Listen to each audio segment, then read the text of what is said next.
Assalamualaikum warahmatullahi wabarakatuh.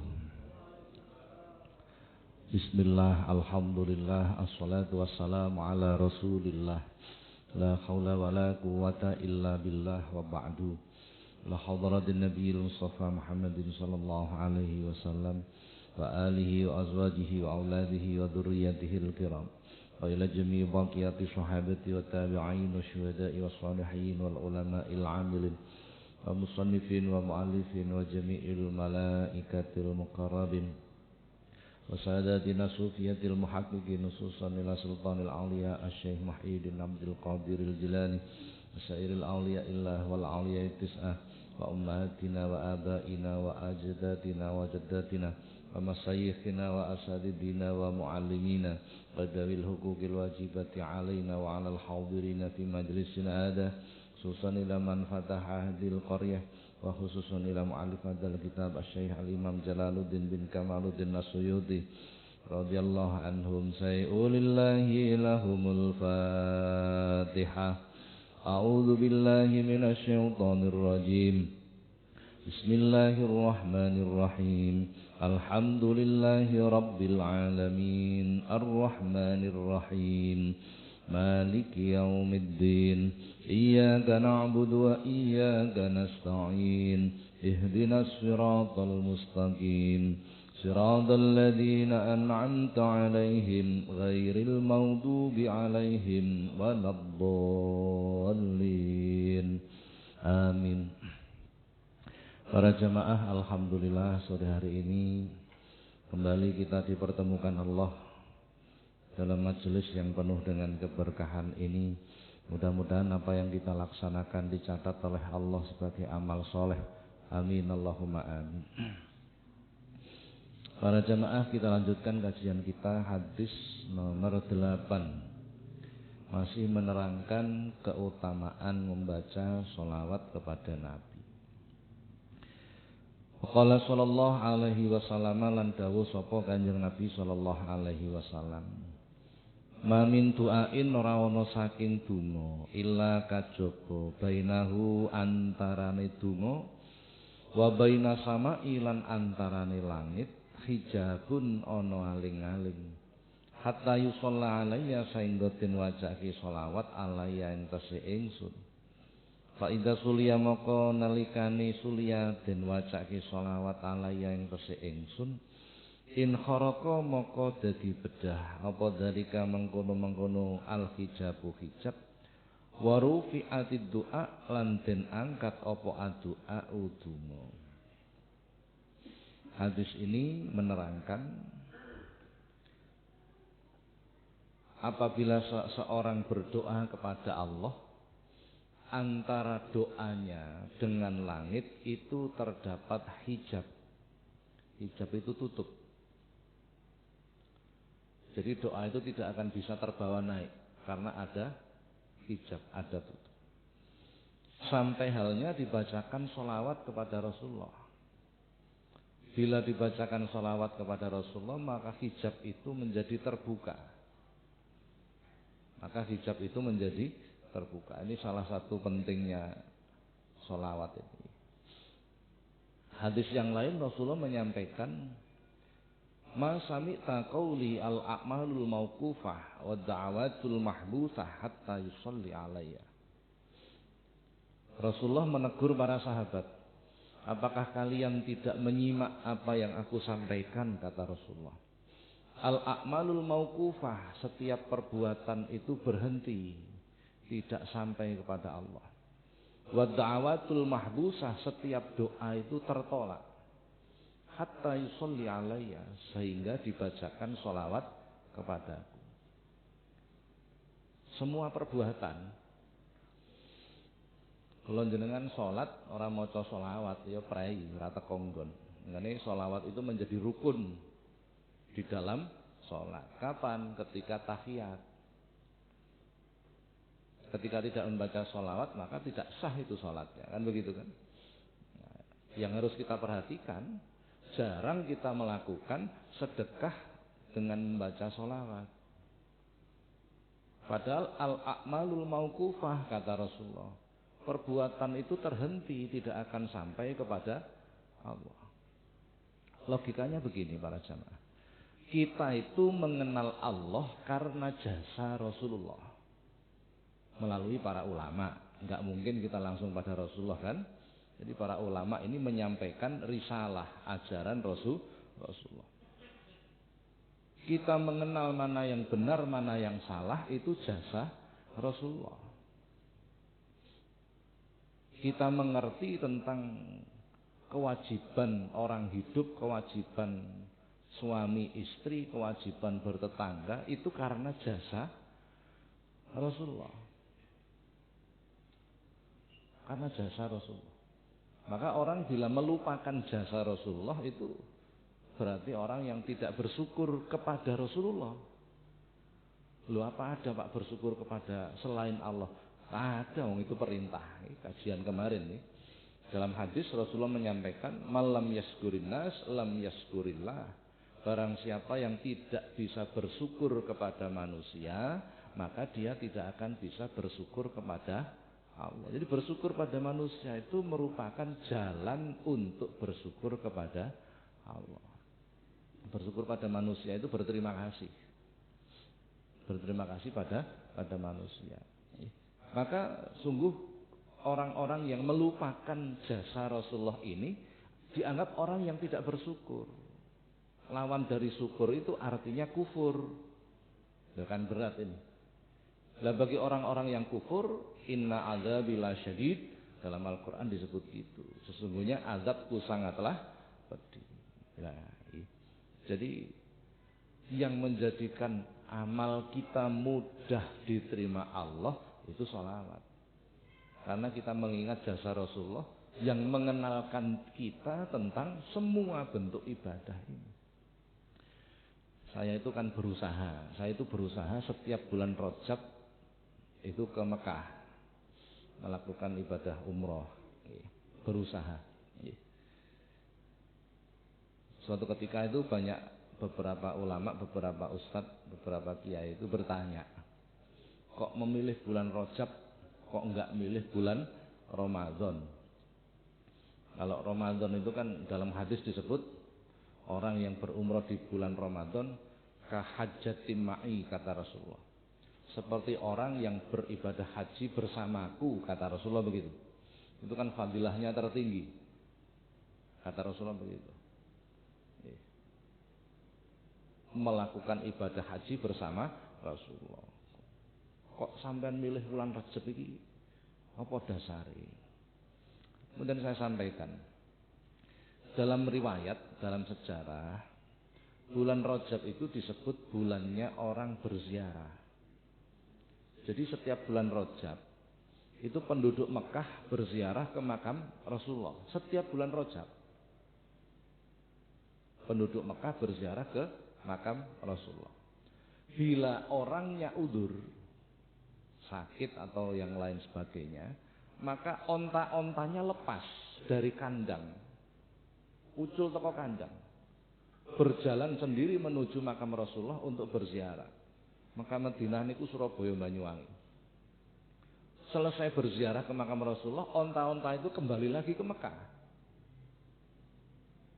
Onta-onta itu kembali ke Mekah. Saya berpikir, unta wae ziarah neng makame Kanjeng Nabi. Saya merasa tersinggung. Lah aku menungso kok ora gelem ziarah ke makam. Saya tersinggung ini. Jadi itu dasar saya. Jadi saya setiap ke Mekah Madinah melakukan ibadah umroh, itu niatnya bukan umroh tapi berziarah ke makam Rasulullah. Jadi ke Madinah dulu. Setelah ziarah ke makam Rasulullah selesai, akan pindah ke Mekah, saya pamit kepada Rasulullah untuk melakukan ibadah umroh. Baru saya berniat melakukan umroh. Kan ada itu di baitnya itu. Allah, Allah, Allahu Allah, laulan nabi masa aina. Kalau diterjemah begini, seandainya tidak ada Nabi, kami tidak akan melakukan perjalanan ke Mekah Madinah. Kita sholat menghadap kiblat itu karena Rasulullah. Dalam hadis qudsi malah luar biasa itu. Laulaka ya Muhammad lam yakhluk aflak. Kata Allah begitu. Seandainya tidak ada engkau Muhammad, maka semesta ini tidak akan aku ciptakan. Kata Allah begitu. Jangankan Mekah Madinah, langit bumi aja nggak ada. Langit bumi saja nggak ada. Jadi saya melakukan ziarah ke makam Rasulullah, kemudian pamitnya pada Rasulullah untuk melakukan ajaran Rasulullah berupa umroh. Itu etika. Itu namanya etika. Akhirnya banyak ustaz-ustaz kiai-kiai padha melu kabeh ziarah umroh itu bulan Rajab. Jadi luar biasa sebenarnya. Sudah. Itu gambarannya seperti termasuk doa kita. Doa kita itu akan ditolak oleh Allah sampai dibacakan sholawat. Pun ringkes ngeten pun, ringkes. Jadi kalau kita berdoa itu awali dengan bismillah. Kemudian hamdalah, kemudian sholawat. Diwolak-walik oleh 3 hal ini jangan lupa. Jadi bismillahirrahmanirrahim. Allahumma shalli ala sayyidina Muhammad. Alhamdulillahirabbil alamin. Ini jangan dilepas 3 ini. 3 ini passwordnya ini. Jadi kunci untuk membuka langit untuk sampainya doa kita kepada Allah. Itu 3 ini tadi. Bismillah, sholawat, alhamdulillah. Insya Allah nanti tambah ke belakang tambah banyak keterangan itu. Sudah. Dalam hadis yang lain Rasulullah menyampaikan, tawassalu bi wa bi ahli baiti ilallah fa innahu la yuraddu mutawassilun bina. Berwasilahlah kalian kepadaku, kata Rasulullah, wa bi ahli baiti, dan kepada keluargaku, ilallah, untuk menuju Allah. Fa innahu la yuraddu mutawassilun bina, karena Allah tidak akan menolak itu.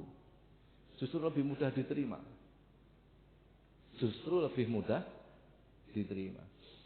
Gini, zaman Rasulullah itu terjadi paceklik, kemarau panjang. Ketika Rasulullah berkhutbah Jumat, tiba-tiba ada orang Badui itu masuk masjid, tidak duduk mendengarkan khutbah, tapi langsung menyibak pundak-pundak orang-orang maju ke depan. Panjang orang Badui. Orang Badui itu orang yang tidak terlalu mengenal agama. Ngertine butuh itu. Jadi kalau dalam hadis itu, ketika dalam masjid soft itu sudah rapat, menyibak pundak orang itu hukumnya haram. Haram itu hukumnya dalam hadis ini. Lah orang Batu ini langsung maju ke depan. Rasulullah tengah-tengah khutbah itu. Langsung orang Badui ini bertanya kepada Rasulullah, "Ya Rasulullah, wahai Rasulullah, jalan-jalan menjadi rusak, kebun-kebun menjadi hancur, perdagangan menjadi tidak berjalan karena terjadi kemarau panjang. Fad'ullah ayyuhisana, mintakan kepada Allah agar berkenan menurunkan hujan." Ini tengah-tengah khutbah Jumat ini. Tengah-tengah Rasulullah berkhutbah. Padahal perintahnya ketika khutbah itu disampaikan, orang-orang disuruh mendengarkan. Iya bagi yang paham. Jadi hukum itu tidak akan bisa berjalan selama pelakunya tidak paham, kan begitu kan? Lah orang Badui ini nggak paham agama, wis pokoknya mlebu masjid langsung matur pada Rasulullah. Bagaimana menyelesaikan? Kan susah ini. Ya, kita kaji pertama. Orang Badui ini orang Islam, punya Tuhan namanya Allah. Kenapa dia nggak langsung saja minta kepada Allah? Kok mintanya kepada Rasulullah? Ini namanya wasilah. Ini namanya wasilah. Dan mencari wasilah itu perintah Allah. Ya ayyuhalladzina amanu taqullaha wabtaghu ilaihil wasilah. Quran. Wahai orang-orang yang beriman, bertakwalah kepada Allah dan carilah wasilah untuk bisa sampai kepadaku, kata Allah. Jadi orang yang beriman dan bertakwa itu diperintah mencari media untuk bisa mendekat kepada wasilah. Itu kan media, perantara. Sama orang Badui itu begitu. Kenapa orang Badui ini nggak langsung saja minta kepada Allah? Wong duwe pangeran langsung wae njaluk nang Gusti Allah. Kenapa nggak begitu? Justru itu konsep berpikirnya orang bodoh. Orang yang tidak mengenal agama. Orang Badui ini merasa kalau dirinya itu orang bodoh, orang yang ibadahnya sedikit, orang yang tidak dekat kepada Allah, maka dia minta pada Rasulullah supaya Rasulullah berdoa kepada Allah. Ini namanya cerdas. Ini namanya cerdas. Maka Rasulullah pun kemudian di tengah-tengah khutbahnya berdoa kepada Allah. Kalau nggak dituruti orang Badui ini rewel, ngomong aja kan gitu kan, mengganggu berjalannya khutbah Jumat. Maka berdoalah Rasulullah. Belum selesai Rasulullah berdoa, mendung datang hujan deras. Saking mandine dungane Rasulullah. Yang berdoa seorang nabi, harinya hari Jumat, itu kan wis waktu yang luar biasa itu. Akhirnya hujan itu 7 hari 7 malam, kebablasan. Jumat berikutnya tengah-tengah Rasulullah khutbah, orang Badui ini lagi-lagi datang dengan bahasa kuyup masuk masjid langsung maju lagi. Ya Rasulullah kebanteran mudane. Nah, jadi wong niku rewel tibake. Njaluk udan dikeki udan, njaluk terang. Nah, Rasulullah berdoa lagi terang seketika itu. Nah, ini namanya wasilah. Nah, kita diperintah untuk itu. Kita diperintah untuk berwasilahlah kepadaku, kata Rasulullah, dan kepada ahli baitku, keluargaku. Siapa keluarga Rasulullah? Para ulama. Pewaris para nabi ini keluarganya Rasulullah. Fa innallaha la yuraddu mutawassilun bina, kata Rasulullah. Hadis ini. Karena Allah tidak akan menolak orang yang berwasilah kepada kami, kata Rasul. Jadi Rasulullah beserta pewaris para nabi itu. Pun kalau sudah berbicara tentang Rasulullah, tentang memuliakan Rasulullah, itu hal yang utama sudah. Allah saja memuliakan Rasulullah. Kalau kita nggak ikut memuliakan, wah bahaya itu. Bahaya itu.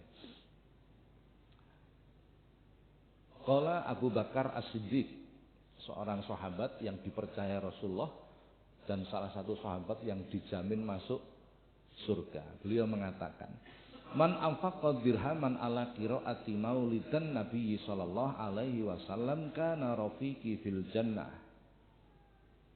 Bukan hadis ini. Pendapat sahabat. Apakah pendapat sahabat itu boleh kita gunakan? Pertanyaannya begitu. Boleh enggak kira-kira? Apakah pendapat sahabat itu boleh kita gunakan? Kira-kira saja. Kira-kira lebih tahu mana kita dengan para sahabat? Jangankan pendapat sahabat, pendapatnya dokter aja kita mau menggunakan kok. Ini panjenengan sikile kemeng, moro nang nggone dokter. Anu lho Pak, ojo mangan blinjo, ojo mangan kacang. Enggak ada dalilnya itu, dilarang makan blinjo, dilarang makan, ada dalilnya enggak? Tapi boleh kita gunakan enggak? Boleh. Jadi jangankan pendapatnya para sahabat, para ulama, pendapatnya dokter. Enggak ada perintah kita itu mengikuti pendapatnya dokter, ada dalilnya enggak? Tapi kalau mengikuti pendapatnya ulama, ada dalilnya. Ada dalilnya. Nek mengikuti pendapatnya dokter enggak ada dalilnya. Itu saja boleh kok kita ikuti. Boleh. Nah, selama itu tidak keluar dari aturan agama. Sahabat Abu Bakar As-Siddiq itu mengatakan, barang siapa yang menginfakkan 1 dirham untuk pembacaan maulid Nabi. Apa pembacaan maulid Nabi itu? Apa? Pembacaan maulid Nabi dan pembacaan sholawat itu berbeda. Ini banyak orang tidak paham. Pembacaan maulid Nabi itu sejarah kelahiran Nabi. Ya setelah itu mesti baca sholawat. Setelah itu pasti baca. Barang siapa yang menginfakkan 1 dirham saja, 1 dinar. Dinar itu 1 keping dari emas. Itu bobotnya 4 gram. 1 dinar itu 4 gram. Kalau 1 gram itu 1 juta, berarti 1 dinar itu 4 juta. 1 dirham itu 1/4 dinar. Berarti 1 juta. Itu kurang lebih. Tinggal plus emasnya berapa itu. Barang siapa yang menginfakkan 1 dirham untuk pembacaan maulid Nabi, kana rafiqi fil jannah, kata Sayyidina Abu Bakar, dia akan menjadi temanku di surga. Coba, luar biasa enggak? Lu kok berani Pak sahabat Abu Bakar mengatakan begitu? Ya karena beliau jauh lebih tahu dari kita. Alasan-alasannya apa beliau lebih tahu. Saya punya senior itu menulis buku tentang sholat khusyuk. Anda mesti pernah dengar itu ya. Nah, apakah boleh pendapat itu kita ikuti? Boleh enggak? Boleh, beliau ulama. Boleh. Dan itu sebuah metode. Dan beliau lebih tahu tentang apa-apa yang ditulis. Sama seperti itu. Sahabat Ali bin Abi Thalib mengatakan, "Man adoma maulidan Nabi sallallahu alaihi wasallam wa kana sababan li qiraatihi la yakhruju minad dunya illa bil iman wa yadkhulul jannata bighairi hisab." Barang siapa yang membesar-besarkan kelahiran Rasulullah, wa kana sababan li qiraatihi, dan menjadi panitia terselenggaranya acara pembacaan maulid. Bukan peringatan maulid saja berarti. Acara pembacaan maulid. La yakhruju minad dunya illa bil iman, maka orang itu tidak akan mati kecuali dengan membawa iman. Wa yadkhulul jannata bighairi hisab, dan akan masuk surga tanpa dihisab. Wah enak nih. Masuk surga tanpa hisab. Sayyidina Ali itu salah satu sahabat yang dijamin masuk surga, dan Rasulullah menyematkan gelar Sayyidina Ali itu babul ilmi wa ana madinatuha. Sayyidina Ali itu adalah gerbangnya ilmu. Gerbangnya ilmu. Tidak ada para sahabat yang paling alim kecuali beliau. Beliau mengatakan seperti itu. Panjenengan pirsa napa mboten? Kita sunnah berpuasa hari Senin itu kenapa? Kenapa kira-kira? Ketika Rasulullah ditanya para sahabat, Kanjeng Nabi panjenengan nek dina Senin kok poso? Poso napa niku? Rasulullah menjawab, karena itu hari kelahiranku. Karena itu hari, jadi motivasinya seseorang melakukan puasa di hari, motivasi Rasulullah berpuasa di hari Senin itu karena hari kelahiran Rasulullah. Akhirnya para sahabat ikut setiap hari Senin Para sahabat itu lahirnya hari Senin enggak kira-kira? Lahirnya hari Senin enggak? Kan enggak mesti, kan macam-macam sahabat itu begitu banyak, ribuan, puluhan ribu sahabat. Tapi kalau hari Senin kok ikut puasa, kenapa? Kenapa? Karena memperingati hari lahirnya Rasul, ini esensinya. Jadi kita itu kadang itu terpaku pada produk fikihnya, tidak mencari sebab-sebabnya, itu problemnya. Tidak mencari sebab-sebabnya. Nah, jadi kenapa kok puasa hari Senin? Kata Rasulullah, ini hari kelahiranku. Kenapa kok puasa hari Kamis? Karena hari Kamis itu amal dalam 1 minggu diangkat untuk dilaporkan kepada Allah. Ini motivasinya. Ini yang harus kita pahami. Ini yang harus kita pahami. Berarti para sahabat itu memuliakan Rasulullah minimal setiap hari Senin. Ikut bergembira atas kelahiran Rasul, itu kan memuliakan Rasulullah. Bentuknya berpuasa. Jadi bentuknya macam-macam. Bentuknya macam-macam. Sudah. Penulis kitab ini Al-Imam Jalaluddin bin Kamaluddin As-Suyuti. Penulis kitab ini. Insya Allah sudah saya terangkan di Muqaddimah tentang siapa penulis kitab ini. Beliau ini hafal 300.000 hadis. Bukan main-main. Imam Bukhari itu cuma menulis 10.000 hadis. Sahih Bukhari itu cuma 10.000. Tidak banyak. 10.000 sekian begitu. Imam Jalaluddin As-Suyuti itu hafal 300.000 hadis. Ya. Beliau menulis tidak kurang dari 500 judul kitab. Jadi ulama sedunia ini menghabiskan kitab karya beliau untuk ngajar kepada para murid itu tidak bisa menghabiskan. Saking akeh kitab itu. Saking alimnya orang itu. Ya. Sudah. Beliau mengatakan, "Ma min baitin aw masjidin aw makhlatin quri'a fihi maulidun Nabi sallallahu alaihi wasallam illa khafatil malaikah dzalikal bait wal masjid aw mahlah wa shalatil malaikah ala ahli dzalikal makan wa amahumullah bi rahmah wa ridwan." Tidaklah satu rumah atau masjid atau satu kampung yang dibacakan maulidun Nabi. Dibacakan maulidun Nabi. Illa khafatil malaikah dalikal bait, kecuali dikelilingilah rumah itu, masjid itu atau kampung itu dengan para malaikat. Wa sholatil malaikah ala ahli dalikal makan, kemudian para malaikat mendoakan penduduk atau yang tinggal di tempat itu. Wa amahumullah birahmah wa ridwan, dan Allah mencurahkan rahmat dan keridhaan kepada mereka. Luar biasa. Jadi membaca sholawat itu sebenarnya sebuah ritual, bukan seni. Ini yang orang salah paham. Sebuah ritual. Karena ketika membaca para malaikat mengelilingi dan mendapat kucuran rahmat dari Allah. Jadi amalan paling gampang itu sholawat ini. Sholat itu kalau nggak khusyuk dimasukkan neraka kita, kan begitu. Quran itu. Baca Quran kalau kita nggak hati-hati, nggak teliti, iso gak oleh ganjaran. Idgham diwaca idhar, kan begitu kan? Nah, kecuali bagi yang belajar, kalau belajar itu dima'fu.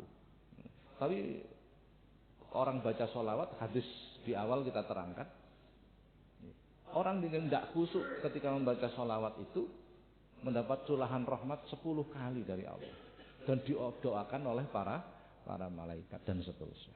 Sudah. Hadis ke-9. Waqala sallallahu alaihi wasallam, lan dawuh sapa Kanjeng Nabi sallallahu alaihi wasallam. Manutawi sapa wong iku salat maca selawat sapa man alai yang tese ingsun fi yaumin ing dalam sedina mi'ata maratin 100 ambalan. Qadallah maka nekani sapa Allah Gusti Allah lahu marang man mi'ata hajatin ing 100 hajat. Sab'ina minha kang 70 minha saking 100 li akhiratihi kedue akhirate man. Wa salasina minha lan 30 minha saking 100 li dunyahu kedue dunyane man. Barang siapa setiap hari membaca sholawat 100 kali, kata Rasulullah, maka Allah mengabulkan 100 hajatnya. 70 diantaranya urusan akhirat, 30 diantaranya urusan dunia. Hadis.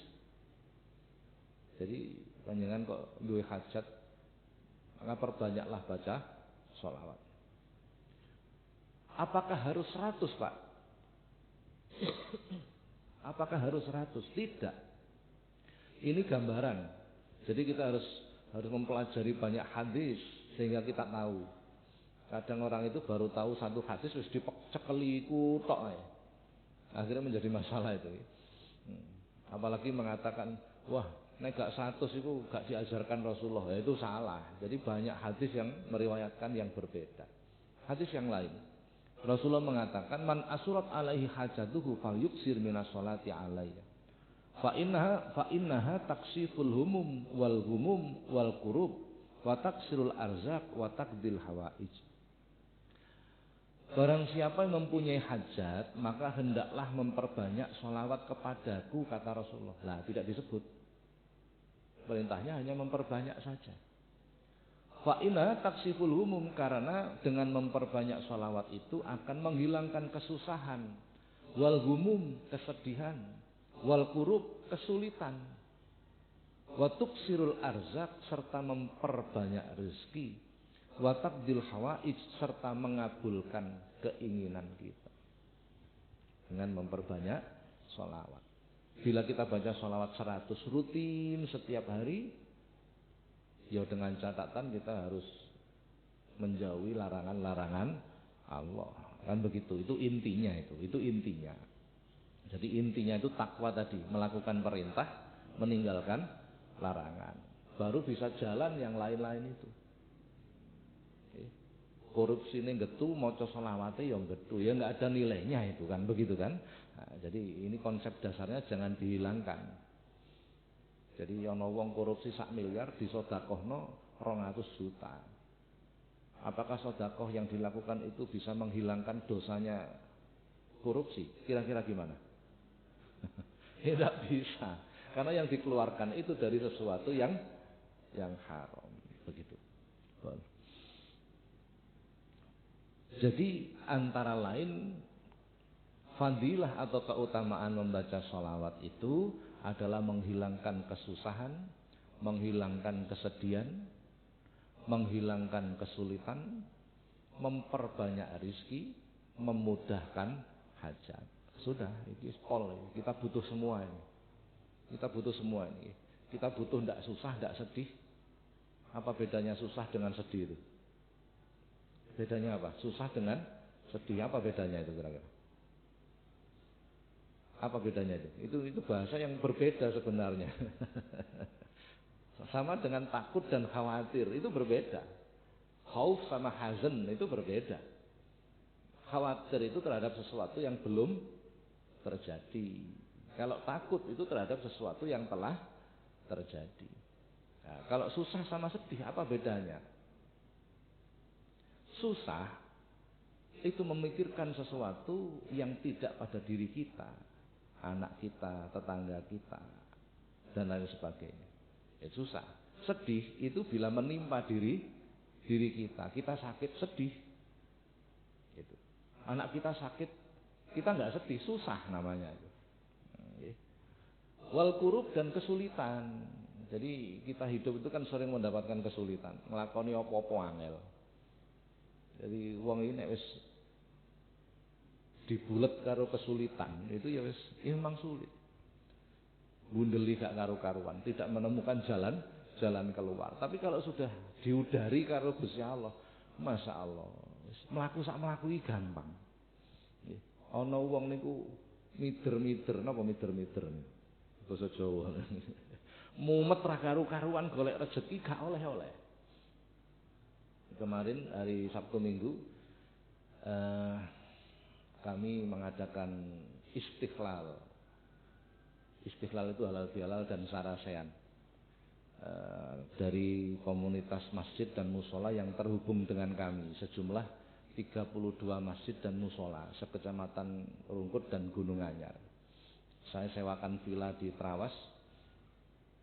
Jadi setelah halal bihalal kita sarasean, ngobrol bareng tentang bagaimana syiar agama itu lebih kuat, masjidnya lebih makmur, lebih meriah. Ya, ada cerita lucu, ada salah satu takmir itu berangkat ke sana itu sewa Grab. Lah supir itu tidur dalam mobil, bangun tidur keluar, kuncinya keri nang jero. Akhirnya otomatis terkunci. Teleponlah ke rumah untuk dikirim kunci serep, dikirim pakai Grab. Akhirnya curhat itu supir itu, Pak Yai gimana? Saya itu mencari rezeki lumayan oleh job-joban nganter ke Trawas. Lah tibake harus mengeluarkan duit untuk nge-grabno kunci serep. Kan padha wae gak oleh apa-apa iki. Ya, saya jawab, ya rezeki itu seperti itu. Nek kadung dikersakno Gusti Allah angel, Masya Allah, wis ning ngarep mripat iku iso numplek rezekine. Tapi nek dikersakne Gusti Allah gampang, Masya Allah, mlaku sak mlaku kesandung dhuwit. Kan ngoten nggih.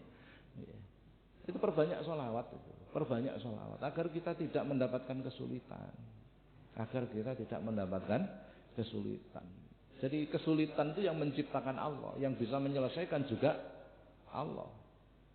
Urusan prosesnya itu tergantung Allah. Kadang kita itu diberi pencerahan sehingga akal dan pikiran kita itu bisa menemukan jalan keluar. Itu petunjuk namanya. Yang menggerakkan tetap Allah, bukan kita. Ini akidah. Sudah. Itu antara lain. Hadis yang ke-10. Waqala sallallahu alaihi wasallam lan dawuh Kanjeng Nabi sallallahu alaihi wasallam.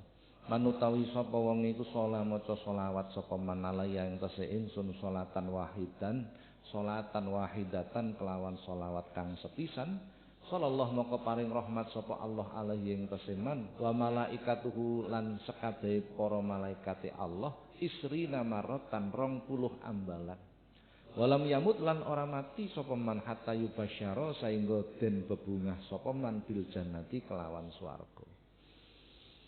Barang siapa membaca sholawat kepadaku, kata Rasulullah, sekali maka Allah dan malaikatnya akan memberikan rahmat dan doa 20 kali. Hadis ini menyebut 20 kali. Hadis yang depan menyebut 10 kali. Kalau yang depan menyebut 10 kali, kalau ini menyebut 20 kali. Kok beda, Pak? Ini yang benar yang mana? Kalau orang nggak pernah belajar ilmu mustalah hadis mesti mengatakan begitu. Kok beda, Pak? Ini yang benar yang mana? Tidak boleh kita mengatakan begitu. Tidak boleh. Kenapa? Kalau kita membenarkan hadis yang satu, berarti menyalahkan hadis yang satu. Menyalahkan hadis itu berarti menyalahkan Rasul. Problem. Masalah besar itu. Itu masalah besar itu. Menyalahkan Rasulullah. Jadi terkadang redaksi sholawat yang berbeda itu membawa keutamaan yang berbeda. Seperti yang kemarin saya terangkan, ada seorang pemuda ketika Rasulullah duduk dengan para sahabat, tiba-tiba pemuda ini dipanggil, disuruh jajar Rasulullah. Kan begitu kemarin ceritanya. Nah, kenapa? Karena membaca sholawat dengan cara yang berbeda. Nah, jadi cara yang berbeda itu ternyata menentukan. Lafaz yang berbeda itu ternyata juga menentukan. Sabun. Hadis yang lain. Ja'ani Jibrilu alaihi salam wa qala li. Malaikat Jibril mendatangi Rasulullah wa qala li dan mengatakan kepadaku, ya Rasulullah, la yusolli alaika ahadun illa wa nusolli alaihi sab'una alfan minal malaikah. Bila ada bersolawat kepadamu, kata malaikat Jibril kepada Rasulullah, maka kami para malaikat akan mendoakannya. Sejumlah 70.000 malaikat akan mendoakan dirinya. Jadi kalau ada orang itu membaca salawat pada Rasulullah, Jibril mengabarkan, bila ada orang membaca kepadamu ya Rasulullah, baca salawat kepadamu, maka 70.000 malaikat mendoakan orang itu. Sungguh malaikat, tidak main-main. Tidak main-main. Sudah. Hadis yang lain. Rasulullah mengatakan, man sholla alayya sholatil malaikah, sholatil alaihil malaikah. Wa man sholat alaihil malaikah sallallahu alaihi. Wa man sallallahu alaihi lam yabqa shay'un fis samawati wala fil ardi illa sholla alaihi. Barang siapa membaca sholawat kepadaku, kata Rasulullah, maka malaikat pun mendoakan dirinya. Dan siapa yang didoakan oleh para malaikat, maka Allah pun memberikan rahmat kepadanya. Dan barang siapa yang mendapatkan rahmat Allah, lam yabqa shay'un fis samawati wala fil ardi illa shalla alaih, maka tidak tertinggal satupun makhluk yang ada di kolong langit dan bumi kecuali mereka mendoakan orang itu. Itu bedanya. Kalau kita baca salawat pada Rasulullah, malaikat mendoakan kita. Allah memberikan rahmat pada kita. Ketika Allah memberikan rahmat, maka semua makhluk yang di langit dan di bumi mendoakan kita. Enak toh? Terus paling gampang lah ini. Maka jangan pernah berhenti untuk membaca salawat. Kami sering berkumpul dengan beliau, Profesor Dr. As-Syeikh As-Sayyid As-Syarif Muhammad Fadil. Beliau ini orang Turki, ulama besar dari Turki. Keturunan dari Syekh Abdul Qadir Al-Jilani. Jadi selama kami berinteraksi dengan beliau, kalau ke Indonesia sering ketemu dengan kami. Itu turun mobil baca sholawat, melangkahkan kaki baca sholawat, bersalaman baca sholawat. Lisannya tidak pernah berhenti baca sholawat. Coba, sudah. Kita nggak pantas menanyakan pada beliau, Pak Profesor apa dalilnya? Ya kita ya ditertawakan itu. Sudah beliau yang apa yang beliau lakukan itu sudah jelas. Dan kami bertemu dengan ulama-ulama besar yang lain juga begitu. Jadi, amalan paling mudah, pahalanya paling besar. Sudah para jamaah, sampai hadis ke-10 menerangkan tentang keutamaan membaca sholawat. Barangkali ada pertanyaan, dipersilahkan.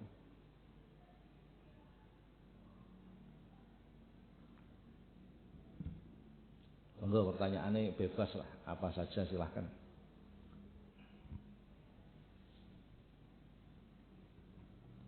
Assalamualaikum warahmatullahi wabarakatuh. Waalaikumsalam warahmatullahi wabarakatuh. Ngapunten Ustaz saderengipun.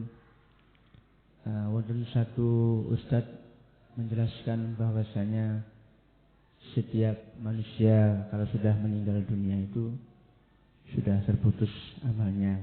Rasulullah selalu berkata.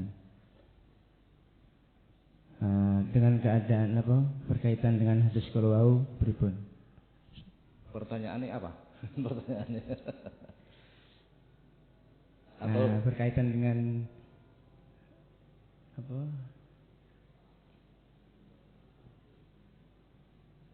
Atau perlu dijelaskan hadis itu gitu saja? Iya, ingatan? Iya, berkaitan dengan itu kan sudah putus, Ustaz. Ada yang mengatakan Ustaz itu yang ceramah itu kan Nabi sudah meninggal. Jadi misalnya kita berselawat itu gimana Ustaz? Oke, begini. Hadisnya begini. Idza madabna adam in qata'a amaluhu ila min salasin. Ketika manusia itu mati, terputuslah amalnya kecuali 3 hal. Apa saja 3 hal itu? Ini sering kita dengar lah ini. Apa? Shadaqatin jariyah, sedekah jariyah. Ilmun yuntafa'u bih, ilmu yang bermanfaat. Waladin sholihin yad'ulah, anak soleh yang mendoakan. Itu logika kita pasti menerima. Setiap orang. Saya terjemahkan pelan-pelan. Ketika manusia mati maka terputuslah amalnya. Orang mati bisa melakukan amal enggak? Ya, kalau orang mati bisa melakukan amal ya hidup lagi kan begitu kan. Itu logika semua orang bisa menerima. Illa min salasin, kecuali 3 amal yang dilakukan ketika hidup dulu. Apa sedekah jariyah? Apa jariyah? Sudah pernah saya terangkan itu, ada perbedaan infak, sedekah, zakat dan jariyah. Kan sudah saya terangkan itu. Jariyah itu artinya mengalir, pahalanya terus. Contoh panjenengan sedekah karpet teng masjid. Ketika karpet itu digunakan sholat dapat pahala terus, kan begitu. Walaupun kita sudah mati terus dapat pahala. Lah kok karo takmire karpetnya dibuang, itu memutus pahala orang yang jariyah. Hati-hati dari takmir. Karpetnya pun rusak ya Pak, gimana? Sebelum rusak dijual. Namanya istibdal. Kapan-kapan ngaji itu, nanti panjang ngaji itulah. Kapan-kapan. Yang kedua, ilmu yang manfaat. Panjenengan ngajari anak caranya berwudu. Selama putrane jenengan berwudu, Anda dapat deposito pahala terus. Yang ketiga, anak soleh yang mendoakan. Ya jelas lah itu. Anak soleh, kita mendidik anak, anaknya menjadi soleh. Anak yang soleh ini mendoakan orang tua, sudah jelas. Bagaimana Pak pendapatnya bila orang mengatakan kita mendoakan orang mati itu tidak sampai? Lah itu keliru, mutlak kelirunya. Tidak hanya keliru, mutlak. Buktinya apa? Kita itu kalau lewat kuburan oleh Rasulullah diperintah uluk salam, betul nggak? Assalamualaikum ya ahlal kubur. Apa artinya itu? Mudah-mudahan keselamatan bagi kalian penduduk alam kubur. Mendoakan enggak? Lah kalau enggak sampai, ngapain Rasulullah memerintahkan seperti itu? Yang kedua, kalau ada jenazah kita diperintah untuk sholat jenazah. Rasulullah yang perintah. Doanya gimana? Allahumma ighfir lahu. Lah, kan mendoakan orang yang mati, betul enggak? Nah, tetap sampai. Banyak itu hadisnya. Jadi bila kita mendatangi kuburan orang tua kita, kerabat kita, teman kita, Rasulullah ini yang mengatakan dalam hadis, panjang hadisnya. Orang yang kita ziarahi itu melihat kita, tahu kalau kita datang. Hadis itu, tahu kalau kita datang. Kemudian kita mendoakan mereka. Tuh, jadi bagaimana kalau kita membaca sholawat ketika kita di kuburan? Apakah itu ada dalilnya? Ada. Insya Allah kemarin sudah saya bacakan itu tentang membaca keutamaan la ilaha illallah kalau nggak salah. Ada hadisnya. Jadi banyak yang menerangkan tentang hal seperti itu. Jadi orang mati, kita berbicara orang mati, bukan orang hidup. Sebab ada orang yang mati tapi hidup. Quran tidak main-main. La tahsabanal ladzina qutilu fi sabilillahi amwata bal ahya'un 'inda rabbihim yurzaqun. Surah Ali Imran. Janganlah kalian mengira orang-orang yang mati di jalan Allah itu, orang-orang yang mati di jalan Allah itu mati. Jangan kau kira mati. Bal ahya'un 'inda rabbihim yurzaqun. Tapi mereka itu hidup di sisi Allah dan mendapatkan rizki. Ali Imran, silakan dibuka. Jadi orang-orang soleh fisabilillah itu kan orang yang di jalan Allah, orang-orang yang taat kepada Allah. Orang-orang soleh itu walaupun mati jasadnya tapi hidup. Medeni wong berarti. Jadi saya nggak berbicara orang yang seperti ini, orang mati sajalah, bukan orang soleh gitu maksudnya. Bukan orang yang soleh itu. Dalam hadis disebut innal mayita kal gharikil mutaghawis. Orang mati itu seperti orang yang kelelep, tenggelam di lautan. Mutaghawis, berteriak-teriak minta tolong. Siapa yang bisa nolong? Saudaranya. Siapa saudaranya itu? Semua umat Islam. Semua umat Islam. Orang Islam itu kan bersaudara. Kal jasadil wahid, seperti tubuh kita. Minta tolong mereka. Sudah nggak bisa lagi ditolong oleh dokter, nggak bisa lagi ditolong dengan obat, hanya bisa ditolong dengan doa. Maka rajin-rajinlah mendoakan. Putri Rasulullah Sayyidah Fatimah itu oleh Rasulullah diperintah, kamu kalau mau tidur berbuat baiklah kepada seluruh umat Islam. Nah Arab turu dikongkon berbuat baik pada seluruh, bingung itu Sayyidah Fatimah. Padahal Putri Rasulullah itu termasuk orang yang sangat cerdas. Loh, bagaimana wong Arab turu kok dikongkon berbuat baik pada seluruh umat Islam? Maka Rasulullah mengajarkan, bacalah astaghfirullahalazim li wali walidayya wa li ashabil huquqil wajibati alayya wa li jami'il muslimina wal muslimat wal mu'minina wal mu'minat al ahya'i minhum wal amwat. Memohon ampunkan diri kita, orang tua kita, kerabat kita, dan seluruh umat Islam, baik yang hidup atau yang mati. Itu berbuat baik namanya. Jadi begitu. Jadi membaca sholawat begini, menghadiahkan pahala kepada orang lain, apakah boleh? Boleh. Buktinya apa? Ada sahabat itu kepingin menghajikan ibunya yang sudah meninggal. Kepingin menghajikan ibunya yang sudah meninggal. Matur pada Rasulullah, ya Rasulullah, apakah boleh saya menghajikan ibu saya? Apa kata Rasulullah? Loh, yang lebih berkewajiban kamu. Yang lebih berkewajiban kamu.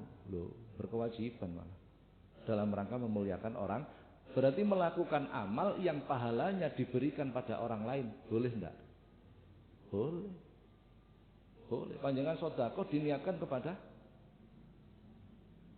orang tua yang sudah meninggal. Apakah boleh? Boleh. Itu malah termasuk anak yang berbakti itu.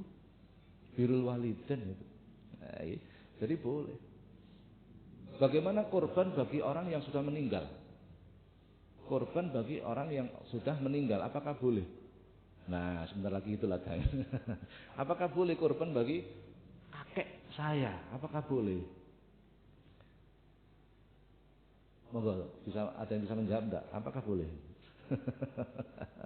Korban bagi orang yang sudah meninggal boleh, tetapi yang berkorban tidak boleh memakan daging korbannya.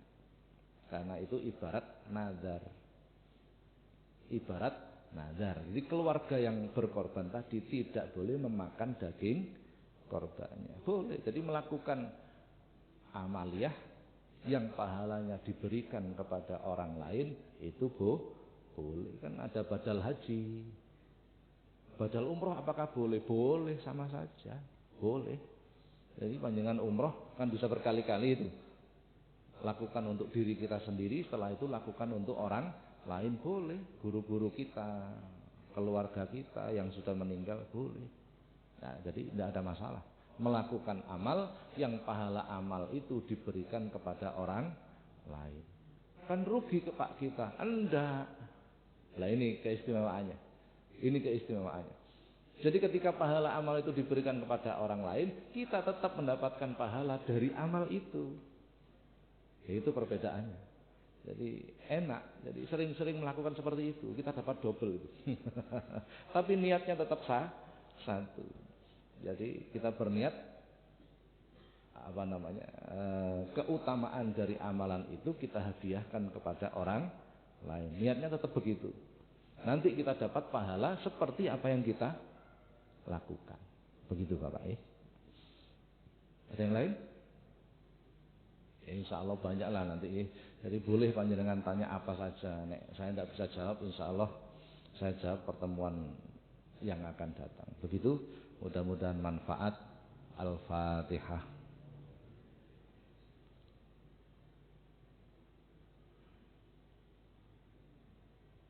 Assalamualaikum warahmatullahi wabarakatuh.